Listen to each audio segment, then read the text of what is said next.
ഇതൊന്നും കേട്ടു കണ്ണടച്ച് പെണ്ണിനെ വിശ്വസിക്കരുത്. പ്രത്യേകിച്ച് ഇന്നത്തെ കാലത്തെ പെൺകുട്ടികളെ അവര് ഒരുപാട് പുരുഷന്മാരുമായിട്ട് ഇടപഴകിയിട്ടാണ് നിങ്ങളുടെ അടുത്ത് വരുന്നത്. അത് ലവ് മാരേജ് ആയിക്കോട്ടെ, അറേഞ്ച്ഡ് മാരേജ്, ഏതായാലും. പുരുഷന്മാരൊക്കെ നല്ലതും സ്ത്രീകളൊക്കെ മോശവും പറയുന്ന നിങ്ങൾ ചിന്തിച്ചു നോക്കൂ.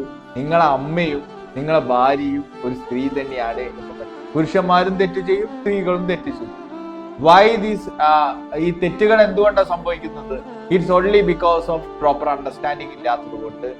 അവര് വിചാരിച്ച പോലെ അവരെ ഹസ്ബൻഡോ വൈഫോ അവരെ അണ്ടർസ്റ്റാൻഡ് ചെയ്യാത്തത് കൊണ്ട്, അവര് വിചാരിച്ച പോലെ ലൈഫ് അടിപൊളി അല്ലാത്തത് കൊണ്ട്, അവര് വിചാരിച്ച പോലെ അവരുടെ ഫിനാൻഷ്യൽ സ്റ്റെബിലിറ്റി കറക്റ്റായി നിൽക്കാത്തത് കൊണ്ട്, ഇങ്ങനെ പല കാരണങ്ങളുണ്ട് ഒരു സ്ത്രീ ഒരു പുരുഷനോടും ഒരു പുരുഷൻ ഒരു സ്ത്രീയോടും റിലേഷൻഷിപ്പിൽ വരാം.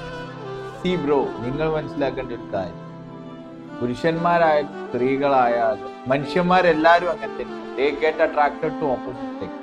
നമ്മൾ സംസാരിച്ച് ജയിക്കാൻ എല്ലാവർക്കും പറ്റും, പക്ഷേ കം ടു റിയാലിറ്റി